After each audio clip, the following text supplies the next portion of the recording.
Okay friends, यदि आप जून 25 में पहली बार एग्जाम दे रहे हैं सीएमए इंटर और फाइनल का, तो आपको वीडियो पूरा देखना है। और बाय द वे, यदि आप बार बार एग्जाम भी दे रहे हैं तो भी वीडियो देख के आप बहुत कुछ सीख सकते हैं।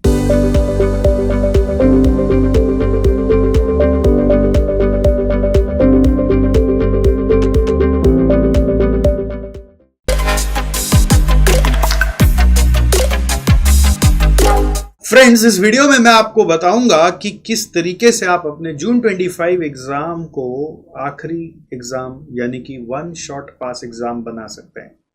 यदि आप मुझे जानते हैं तो मैं सीए सतीश जलान सर, नहीं जानते हैं तो ये भी बता दूं कि मैं सीएमए के स्टूडेंट्स को 17 साल से पढ़ा रहा हूं। 70,000 स्टूडेंट को अभी तक पढ़ा चुका हूं।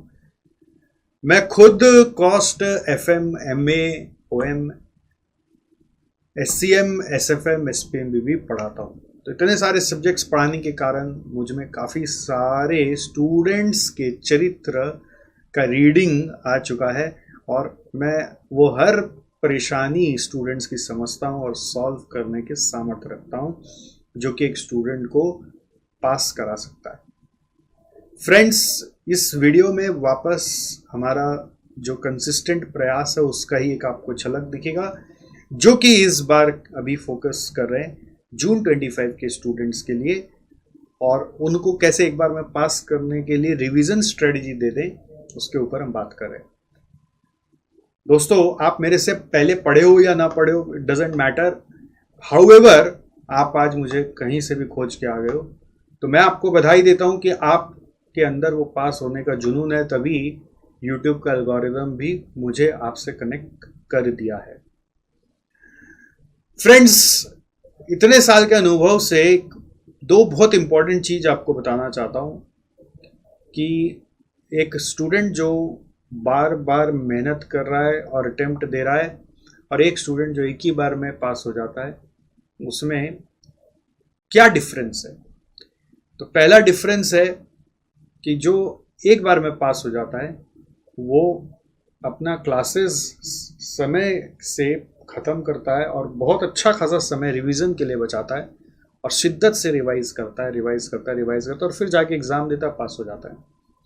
वहीं जो स्टूडेंट्स बार बार एग्ज़ाम देते रहते हैं, उनका लक्षण क्या होता है कि वो क्लासेस जो करते हैं उसमें इतना टाइम खींच देते हैं, इतना टाइम बिता देते हैं क्लासेस के नाम पर कि रिवीजन के लिए उनके पास टाइम ही नहीं बचता। वो क्लासेस करते करते एग्ज़ाम देते हैं और रिवीजन जो करते हैं वो बस खाली यहाँ ये है, यहाँ पे ये, यहाँ पे ये देख के जाते हैं। वो देखने से रिवीजन नहीं होता। रिवीजन मतलब होता है पूरा दिमाग में चढ़ना चाहिए, वो चढ़ता नहीं है उनके, तो इसलिए वो बेचारे अटेम्प्ट दे दे के रिवाइज कर रहे होते हैं। Every attempt is another chance of revision given to them by the institute, but वो चांस जो है वो काफ़ी डिमोटिवेटिंग भी होता है। ये जो फेल होता है वही समझ सकता है। दूसरा पॉइंट आपको समझाना चाहता हूँ कि जो स्टूडेंट्स एक बार में पास होता है ना, उसका एक खूबी है कि वो पूरा सब्जेक्ट को ध्यान से पढ़ता है और हर चैप्टर को, हर कंसेप्ट को ग्रैब करने का कोशिश करता है, ऐसे कि वो किसी को पढ़ा दे या कभी भी उससे पूछ ले तो उसके बारे में वो बता दे। वहीं जो स्टूडेंट बार बार एग्जाम दे रहा है वो क्या कर रहा है, वो सिलेक्टिव स्टडीज़ कर रहा है। वो अभी भी छांट छांट के कुछ चैप्टर्स कर रहा है, यानी जो इजी लग रहा है वो समझ ले रहा है, जो नहीं इजी लग रहा उसको टीचर के ऊपर नाम पे मर के चला जा रहा है कि भाई वो टीचर ख़राब था इसलिए हमको समझ नहीं आया। कोशिश नहीं कर रहा है कि हम उसके ऊपर एफर्ट डाल के समझे, तो चैप्टर छोड़ छोड़ के चला जाता है और फिर एग्ज़ाम में स्ट्रेटजी बना लेता है कि इतना मार्क का तो एमसीक्यू कर लूँगा, इतना मार्क का ये क्वेश्चन आ जाएगा, वो क्वेश्चन आ जाएगा, वो कर लूँगा, और पता चलता है उसकी स्ट्रेटजी वर्क नहीं, कि एमसीक्यू टफ आ गया, या फिर वो जो चैप्टर सोच गया था उस चैप्टर से क्वेश्चन आया नहीं, या फिर उसका क्वेश्चन भी एकदम टफ आ गया और वो फंस जाता है बुरी तरीके से।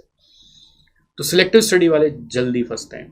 तो यदि आपने भी ऐसा कुछ दायरा अपने लिए बना रखा है तो प्लीज़ अपने आप को रीथिंक करिए और आने वाले भी जो वीडियो में बताए हुए प्लान है उसको फॉलो करिए, तो आपका बहुत फ़ायदा हो जाएगा। तो सबसे पहला चीज़ ध्यान क्या देना है वो है, आप अगर अभी भी क्लासेस कर रहे हैं तो उसका एक डेडलाइन होना चाहिए। जून 25 का एग्ज़ाम का डेट ऑलरेडी आ चुका है, विच इज़ फ्रॉम 11 जून।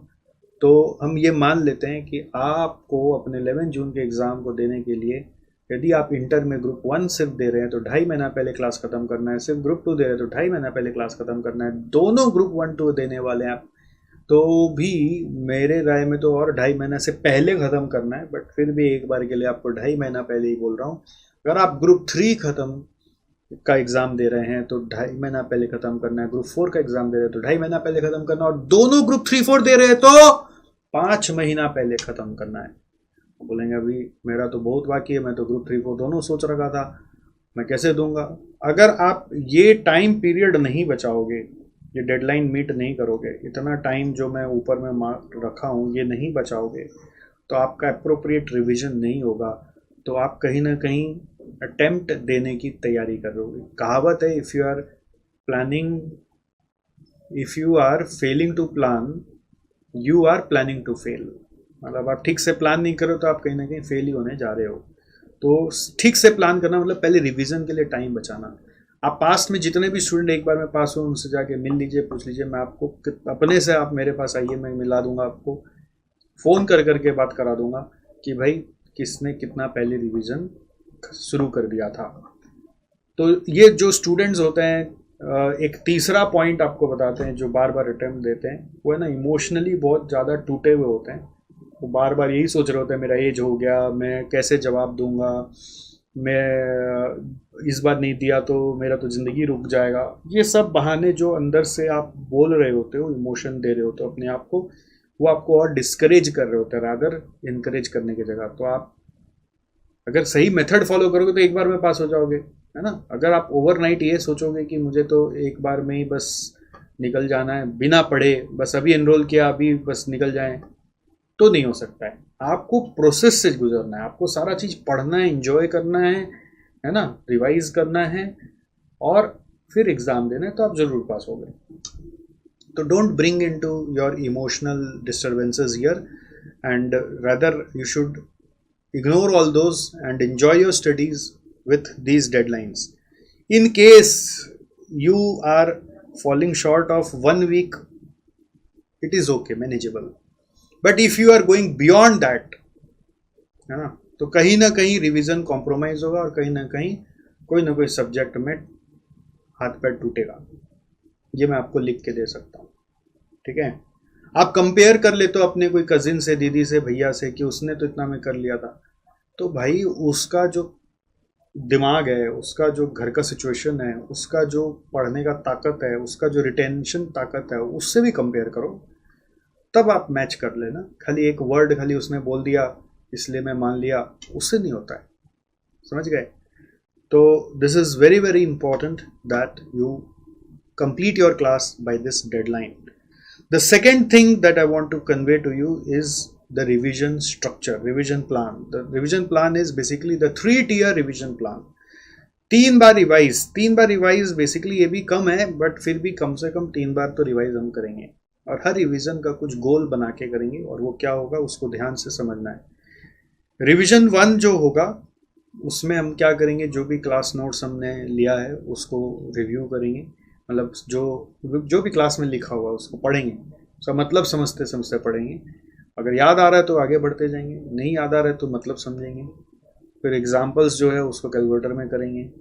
फिर क्लास में जो सम्स है उसके ऊपर भी नज़र एक बार दौड़ा लेंगे कि इस क्वेश्चन में क्या ट्रिक था, क्वेश्चन का ट्रिक क्या था, क्वेश्चन का ट्रिक्स रिव्यू करेंगे। क्वेश्चन देखेंगे, अच्छा इसमें ये ट्रिक था, याद आ गया तो बहुत अच्छी बात, नेक्स्ट क्वेश्चन याद नहीं है तो क्वेश्चन को देखना पड़ेगा क्या ट्रिक था, उसका ट्रिक का रेजोल्यूशन क्या था, सॉल्यूशन किस तरह से था, वो ट्रिक को मार्क कर लेंगे। स्पेशली क्वेश्चन में भी और आंसर में भी ट्रिक को मार्क कर लेंगे, और वो ट्रिक को मार्क करने के बाद जितना सम्स क्लास में हुआ है उसको सॉल्व करना पड़ेगा। उसको सॉल्व करना है तो कैसे करना है, कैलकुलेटर में कर सकते हो, रफली कर सकते हो। बेस्ट क्या है, एक रफ कॉपी ले लो, और रफ कॉपी बेसिकली उससे भी बेस्ट क्या है, A4 साइज़ का पेपर ले लो। A4 साइज़ का पेपर लेकर ये जो प्रिंट आउट पेपर्स आते हैं उसमें प्रैक्टिस करो भर भर के, क्योंकि कॉपी में रहता है ना तो काटने का मन नहीं करता है, तो आपको कटा हुआ ज़्यादा दिखता है तो प्रैक्टिस करने का मन नहीं करता है। इसलिए रफ पेपर लो, उसको फिर बाद में सीरियल नंबर करके स्टेपल कर लेना, फाइल में लगा लेना, जैसा भी कर लेना सब्जेक्ट वाइज। एक बंडल 100-150 रुपये का आता है, 1 या 2 बंडल में पूरा काम हो जाएगा तुम्हारा। तो उसमें सम्स प्रैक्टिस करो मतलब ये नहीं कि क्वेश्चन देखा और आंसर देख लिया। क्वेश्चन देखा, जितना दूर तक बन सका बनाया, और फिर जब लगा कि अब नहीं बन पा रहा है तब अपने तरफ से कुछ सोचा, फिर आंसर चेक किया। ऐसा नहीं कि जीरो पे ही बस चेक कर लिया। गलत सोचकर सही चेक करने से जल्दी सीखता है इंसान, ठीक है, जिसको हम लोग क्लास में भी सिखाते हैं SGG करना। स्टार्ट करो, गलत करो, गंदा करो, सही करो ही मत, गलत करो, गंदा करो, और देखो आपको आता है कि नहीं आता है। जो भी हमारे स्टूडेंट्स हैं वो फट से रेजोनेट कर पा रहे कि मैं क्या बोल रहा हूँ।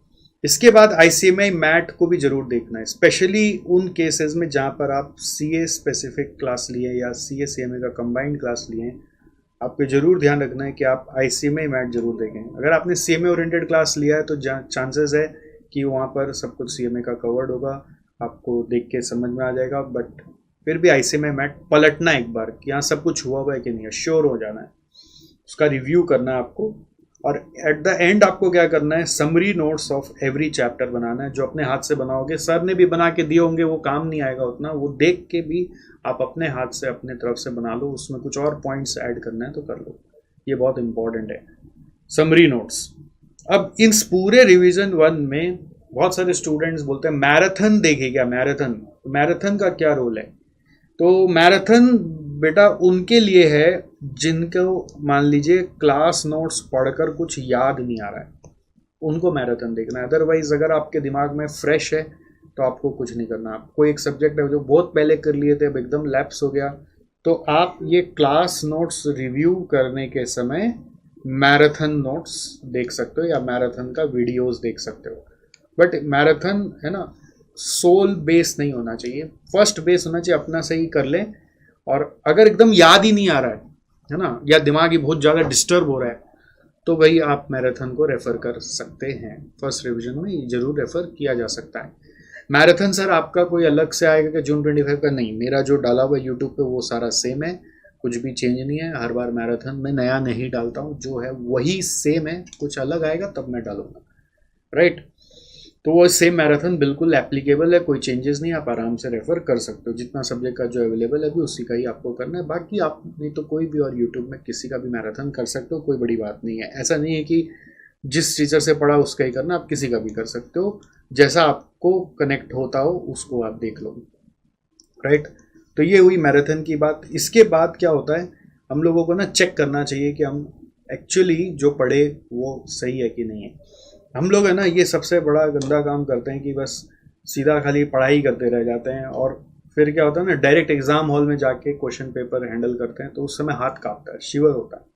तो एक हमारा रिसर्च कहता है कि मोस्ट ऑफ द स्टूडेंट्स जो फेल हो रहा है उसका कारण एक बहुत ही ओवरलुक्ड और अनरिजॉल्व रीज़न है, वो है एग्ज़ाम फियर। उसके ऊपर कोई काम ही नहीं कर रहा, और आप अभी इसके बारे में सोचते नहीं हो, है ना। सोचते हो तो डर लग जाता है, इसलिए सोचते नहीं हो, या सोचते ही नहीं हो एकदम भी, तो डायरेक्ट जब एग्ज़ाम सर पे आता है तो और ज़्यादा डर जाते हो। तो वो डर को ख़त्म करना है तो उसका उपाय सिर्फ एक ही है कि एग्ज़ाम देना है। इसलिए SGC की तरफ से कराया जाता है मॉक टेस्ट संग्राम। मॉक टेस्ट संग्राम हमारा 2 फेज़ में होता है, फेज़ 1 और फेज़ 2। तो फेज़ 1 1 अप्रैल से 8 मई को चलेगा। और आप इस तरह से ये भी सोच लो कि अगर आप इसमें पार्टिसिपेट करते हो तो आपका रिवीजन 1 एकदम स्ट्रीमलाइन हो जाएगा, और आपको एक डेडलाइन मिल जाएगा। बेसिकली ये 16 मार्च से मैं क्यों लिखा हूँ यहाँ पर, इसलिए कि आप 15 मार्च तक यहाँ पे ख़त्म कर लेंगे तो 16 मार्च से रिवीजन चालू हो जाएगा। तो 16 मार्च से लेकर आप 30-31 मार्च तक एक बार जो ये सब मैंने बताया वो हर सब्जेक्ट का कर लो, फिर मॉक टेस्ट के बहाने एक बार और गो थ्रू करके आ सकोगे। अगर मान लेते सिलेबस कंप्लीशन में लेट हुआ तो थोड़ा सा 16 मार्च से कम हो गया 23 मार्च हो जाएगा। तो मान लो एग्जांपल के लिए, तो 23 मार्च से जो 23 मार्च से जो 1 अप्रैल तक का पीरियड है, उस पीरियड में आप थोड़ा बहुत सब्जेक्ट्स का ये करके आ जाओ, फिर मेरे साथ मॉक टेस्ट फेज़ 1 में आकर रिवीजन 1 कंप्लीट करोगे। जब मॉक टेस्ट फेज़ 1 में आओगे तो क्या फ़ायदा होगा, मॉक टेस्ट फेज़ 1 में आने से फ़ायदा ये होगा कि आपको सब्जेक्ट वाइज चैप्टर का टारगेट्स मिल जाएगा। देखो जैसे एग्जाम्पल के लिए 1 अप्रैल को ये टेस्ट है तो आपको ये चैप्टर पढ़ के आना है। तो आपको भी क्या होगा, एक और प्रॉब्लम होगी, जब आप अपने से ये करोगे तो रिवीजन 1 में मान लो आपको 4 सब्जेक्ट पढ़ना है या 8 सब्जेक्ट पढ़ना है, जो भी आपका एप्लीकेबल केस है, तो आप है ना अप्रोप्रिएट टाइम एलोकेट नहीं करोगे। आप बोलोगे कि आज मैं एक ही चैप्टर पढ़ लिया, या कई दिन से पता चला 2 ही चैप्टर ही पढ़ा, तो आपको लगेगा कि सब्जेक्ट को खत्म कब करना है। इस रिवीजन 1 में 4 सब्जेक्ट है तो 4 को खत्म कब करना है। अच्छा, अगर 4 सब्जेक्ट है तो उसमें इतना सारा टॉपिक्स है, उस टॉपिक को खत्म कब करना है। तो ये एक चैलेंज जरूर आएगा। तो उसी चैलेंज को तोड़ने के लिए बनाया गया mock test phase 1। Mock test phase 1 इसीलिए बनाया गया कि आप जैसे लॉ का ये 3 टॉपिक इतना तारीख को टेस्ट देने आ रहे हो, तो बाय डिफॉल्ट आप पढ़ के ही आओगे। इसी तरह से फ्राइडे मान लो आपका 4 तारीख को लॉ का बाकी 3 टॉपिक है, तो आप वो 3 टॉपिक पढ़ के आओगे ही ना। आपको बीच में गैप भी तो दिया हुआ, ट्यूसडे के बाद नेक्स्ट टेस्ट फ्राइडे को है। तो that way it will ensure कि आपका वो स्पेसिफिक टॉपिक स्पेसिफिक डेज तक हो गया, और इस तरह से पूरा सब्जेक्ट हो गया है। जैसे इंटर का, इसी तरह से फाइनल का, इस तरह से फाउंडेशन का भी पूरा बना हुआ है। भी फाउंडेशन के अगर आपके कोई ब्रदर सिस्टर हैं, रिलेटिव हैं, तो आप उनको भी रिकमेंड कर सकते हो।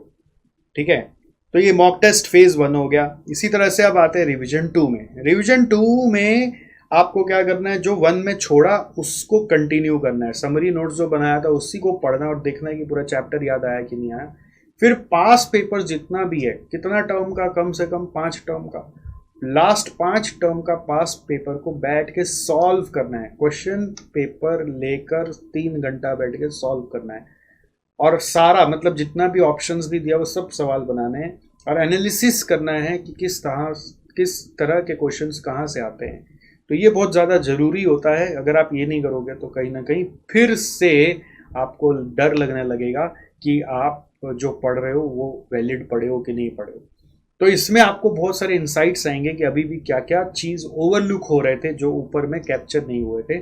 उस इंसाइट को भी समरी नोट्स में कैप्चर करना है, और फिर लिस्ट ऑफ सारे इंपॉर्टेंट क्वेश्चंस बनाने हैं, इंक्लूडिंग योर क्लास का सम्स और ये जो पास पेपर के सम्स है, इसका एक लिस्ट बना लेना जो समरी नोट्स के बाद ही आप अटैच कर लेना, जो कि आप डे बिफोर एग्जाम रिवाइज करने में यूज करोगे। क्योंकि डे बिफोर एग्जाम इतना कम समय होता है कि हम सारा रिवाइज नहीं कर पाएंगे। अब ये करने के बाद आपका मॉक टेस्ट फेज 2 एक्टिवेट हो जाता है, जो कि 100 मार्क का होता है। अच्छा, मॉक टेस्ट फेज 1 में क्या होता है, मॉक टेस्ट फेज 1 में 50 मार्क्स का 3 एग्जाम होता है, 3 एग्जाम्स पर सब्जेक्ट। बट यहाँ पे क्या होता है, मॉक टेस्ट फेज 2 में 100 मार्क का 1 एग्जाम होता है, फुल टेस्ट बोलते हैं हम इसको। तो इसका भी डेट है 20 से 28। ये पूरा एग्जाम के सीक्वेंस में बनाया हुआ है आपका, है ना, और उसी टाइम पे हम लोग कंडक्ट करते हैं। तो आपको इसमें तो प्रॉपर पता चलता है कि आप जो एग्जाम के 8 दिन हैं उस समय मेंटली कैसे वर्क करोगे, उस एक दिन में कितना रिवाइज कर पाओगे, वो पूरा का पूरा एक्सपीरियंस आपको इस मॉक टेस्ट में हो जाता है। वरना आप सोचते हो कि हाँ मॉक टेस्ट पेपर ऐसे घर पे बैठ के सॉल्व कर लेगा, उससे काम नहीं बनता। वाई? बिकॉज जो एग्जाम का प्रेशर है ना, उसमें फिर हम लोग गिव अप कर देते हैं। तो वो गिव अप आप ना करो, इसलिए वो प्रेशर आपके ऊपर पहले से टेस्ट किया जाता है, और आप कितना केपेबल हो इसको करने के लिए वो आपका यहाँ पे पता चल जाता है। इसका भी डेडलाइन आप देख रहे हो कि जब ये 8 तारीख को ख़त्म होगा तो 9 तारीख से हम लोग रिवीजन 2 चालू कर देंगे और ये सारा काम करेंगे, और फिर 20 तारीख से 28 तारीख तक मॉक टेस्ट देंगे। तो मॉक टेस्ट 20 से 28 जो है ना, उसका भी अपना पूरा शेड्यूल बना हुआ है। इस शेड्यूल के हिसाब से आपका, जैसे आप देख रहे हैं फाइनल का है, और वही सीक्वेंस में जैसे आपका मेन एग्ज़ाम होगा, और इसके पहले जो है वो इंटर का है, और वही सीक्वेंस में जिससे आपका मेन एग्ज़ाम होगा, वही टाइम पे जिसमें आपका मेन एग्ज़ाम होगा। तो आपका स्लीप रूटीन भी उसी हिसाब से एडजस्ट हुआ है कि नहीं हुआ, वो भी बहुत इंपॉर्टेंट चीज़ है जिसको आप इग्नोर कर देते हो। आप रात भर पढ़ते हो, कई बार आपको हैबिट ही नहीं है सुबह जगने का, या दोपहर में आप सोते हो, पता चला दोपहर में एग्ज़ाम देना है, तो वो रूटीन एडजस्टमेंट भी इस रिवीजन 2 के कारण हो जाता है। फिर आता है रिवीजन 3। रिवीजन 3 में आप क्या करोगे, समरी नोट रिव्यू करोगे, इंपॉर्टेंट क्वेश्चंस का जो लिस्ट मिला उसको फिर से क्वेश्चंस को देखोगे, और सारे एमसीक्यू पे अब अटेंशन ले आओगे। जितना दुनिया जहान का एमसीक्यूज आपको मिला पास पेपर्स में, या फिर आपके हमारे मॉक टेस्ट में, या फिर आपके इंस्टीट्यूट मैट में, वो सब एक बार फिर से करना है। हालांकि आप यहाँ पे करते हुए आए ही हैं, बट यहाँ पे स्पेशल रिवीजन एमसीक्यू का करना है, क्योंकि एमसीक्यू आपके एग्जाम में 30 मार्क्स का है, तो उस पर स्पेशल रिवीजन बहुत ज़्यादा ज़रूरी है, जो आपको पास करने में हेल्प करता है।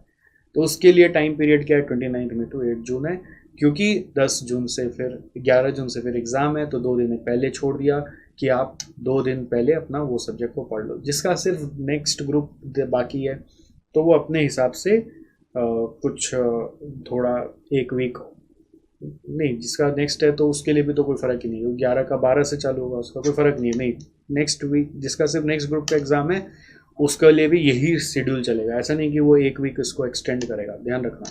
जो है सब कुछ सेम चलेगा, उनके लिए भी कोई चेंजेस नहीं है। अब आप देखो आपके पास टाइम है कहाँ। अल्टीमेटली अगर आप देखोगे कि हाँ मेरे को इस डेट पे ख़त्म करना है, तो उसके बाद 1 दिन भी टाइम है नहीं। और ये जो है ना, ये इतना जो मैं आपको बताया हूँ, इतना दिन में ये होता नहीं है, it takes more time, right. तो आपको बहुत जल्दी एक्शन पे आ जाना है और अब टाइम एकदम भी वेस्ट नहीं करना है, दैट इज़ माय एडवाइस। और एक बहुत इंपॉर्टेंट चीज़ है, राइट मेंटर के अंडर में रहोगे तो you will get all what you are looking for. अभी इस मोमेंट पर दुनिया भर का वीडियोस या दुनिया भर का एडवाइसेस लेना एकदम बंद कर दीजिए। इधर उधर ग्रुप में फालतू का सवाल पूछना एकदम बंद कर दीजिए। एक ही मेंटर को फॉलो करिए, मे बी एसजेसी इंस्टीट्यूट को फॉलो करिए आप, या जिसको भी फॉलो करते हैं बस एक ही को फॉलो करिए और उसी के रास्ते पे, बताए हुए रास्ते पे चलते रहिए। That is very very important. तो अभी आपके पास ये सारा जानकारी लेने के बाद देखो 2 रास्ते हैं। आप अभी भी ये बोल सकते हो कि मुझे तो अपने से अब समझ में आ गया, मैं अपने से कर सकता हूँ, तो आप बिल्कुल अपने से करो, कोई दिक्कत नहीं है। मैं आपको यूट्यूब में सपोर्ट करते रहूँगा और आपके बेस्ट रिजल्ट्स की शुभकामनाएं करूँगा। और दूसरा तरीका है कि आप ये रिवीजन को एग्जीक्यूट करने के लिए एसजेसी को साथ ले लो, have SJC by your side. और वो कैसे हो सकता है, वो सिर्फ एक ही तरीका से हो सकता है कि आप इस मॉक टेस्ट संग्राम में एनरोल कर लो। मॉक टेस्ट संग्राम में एनरोल कर लो। इसको एनरोल करने से क्या होगा, इसको एनरोल जब करोगे तो आप मेरे साथ काफ़ी सारा सेशंस करोगे, जिसको मैं स्ट्रेटजी सेशंस बोलता हूँ, जिसमें मैं ये फिर से जो आज छोटा सा वीडियो में बताया वो फिर से डिटेल में बता बता के आप लोगों को अप्लाई करवाने में हेल्प करूँगा। और भी बहुत सारे काम हैं, स्पेशल काम जो मैंने यहाँ पे डिस्कस नहीं किए, वो भी आपको कराऊंगा। वो स्पेशली तभी कराया जा सकता है जब कोई सामने हो, इसलिए आपको अभी नहीं बताया। बट एक्स्ट्रा कुछ जो भी हो सकता है जो वीडियो के माध्यम से नहीं समझाया जा सकता, आई होप इतना आप समझते होंगे, वो सिर्फ कोई सामने रहता है तभी बताया जा पाता है। जिसको हम जानते हैं उसी को हम हेल्प करा सकते हैं। तो वो एक्स्ट्राज भी कुछ है तो वो स्टडी सेशंस के थ्रू मैं करा दूंगा। एक मैं आपको ब्रॉड प्रोग्रेस ट्रैकर चार्ट दूंगा। वो चार्ट कैसा होता है, वो चार्ट इस तरीके का होता है, यहाँ पे आपको दिखा देता हूँ कि ब्रॉड प्रोग्रेस ट्रैकर चार्ट कैसा होता है। ये इस तरीके का चार्ट है, बड़ा सारा चार्ट पेपर है जो कि आपका पूरा परफॉर्मेंस सही चल रहा है कि नहीं उसको ट्रैक करेगा। आप इसको बस पढ़ते जाएंगे, यहाँ पे जो जो होता है उसको टिक करते जाएंगे तो वो सब आपका कैप्चर कर लेगा कि आप जो कर रहे हो वो ठीक से कर रहे हो कि नहीं कर रहे हो। और मॉक टेस्ट से भी हर एक को डायग्नोस कर करके आपके जितने प्रॉब्लम्स हैं यहाँ पे मॉक टेस्ट में होने वाले, उसको भी सॉल्व करने में आपको हेल्प कराया जाएगा। इस तरह का ये चार्ट पेपर दिया जाता है जिसको हम ब्रॉड प्रोग्रेस ट्रैकर बोलते हैं, राइट। और ये टेस्ट जो भी है ये सब ऑनलाइन फॉर्मेट में होते हैं, जहाँ पे स्टूडेंट कैमरा ऑन करके बैठे रहते हैं। तो इसका ये स्कोप नहीं है कि आप खाली पेपर लेके बैठेंगे और बस अपने हिसाब से जब भी दे रहे होंगे, किसी से डिस्कस करके दे रहे होंगे, ऐसा पॉसिबल नहीं। आप सामने में हमारे कैमरा ऑन करके बैठ के टेस्ट देते हो। जो आंसर पेपर आते हैं वो प्रॉपरली कमेंट ओरिएंटेड चेकिंग करके आते हैं, जहाँ पे आपको लिख के दिया जाता है कि आप क्या सही कर रहे हो और क्या गड़बड़ कर रहे हो। सब कुछ आपको बताया जाता है जिसके हिसाब से आप इम्प्रूव कर सकते हो, राइट। और जब टेस्ट सारा ख़त्म हो जाता है तो इंडिविजुअली एक एक स्टूडेंट का प्रोग्रेस रिपोर्ट भी हम लोग बनाते हैं और आपको देते हैं, है ना। ये बुकलेट यदि आपको चाहिए तो आप एसजेसी को कनेक्ट करके ले सकते हैं। वैसे इस वीडियो के डिस्क्रिप्शन में एक फॉर्म रहेगा, आप उसको भरेंगे तो एसजेसी टीम आपको कनेक्ट करके खुद ही दे देगा। इस तरह का एक असेसमेंट रिपोर्ट भी बनाया जाता है।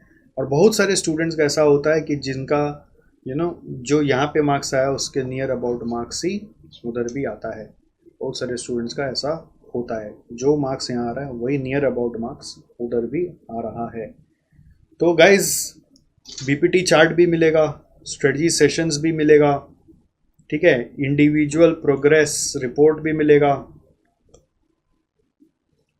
और इम्पॉर्टेंट चीज क्या है इन सब से भी, कि आप एक प्रॉपर सिस्टम बेस्ड रिवीजन कर पाओगे। सिस्टमेटाइज रिवीजन, क्या बोलेंगे, सिस्टमेटाइज रिवीजन कर पाओगे। मतलब है ना, रिवीजन स्कैटर्ड नहीं होगा, आपका रिवीजन एक स्ट्रक्चर हो जाएगा, अंडर अ मेंटर आ जाएगा, आपको कहीं बार बार दिमाग लगाना नहीं पड़ेगा। और रिवीजन अगर ठीक से एग्जीक्यूट हो ही गया तो आपका पास होने का रास्ता भी निश्चिंत हो जाएगा। जो भी इसमें नॉमिनल फीस लगता है वो है, उतना फीस अफोर्ड करना पड़ेगा, बिकॉज इस सिस्टम को चलाने का भी कॉस्ट है, वो कॉस्ट हमें भी बियर करना पड़ता है, हम तो कॉस्ट रिकवरी मॉडल पे ही है बस। तो आप अब देरी ना करें, अगर आपको जम रहा है तो इसमें एनरोल करें, जल्दी से एनरोल करें, यानी कि और लेट करें। जितना जल्दी एनरोल करते हैं उतना ज़्यादा माइंड स्थिर हो जाता है कि अब मेरा को सिलेबस भी उस टाइम पे कंप्लीट करना है, क्योंकि मैं उसके लिए रेडी हो रहा हूँ। हम लोग तो ऑलरेडी रेडी हो रहे हैं, पेपर्स हमारा भी बनना शुरू हो गया है। So I hope by this time you know what you have to do for your upcoming June 25. Apart from this, if you have any other questions, I would be happy to answer in the comments, and please do share this video with all your friends and in whatever groups you are, and help us reach to maximum students so that we can help more and more students to pass the exams. Thank you so much, and I wish you very very happy and fruitful revision. Thank you, and I'll see you soon.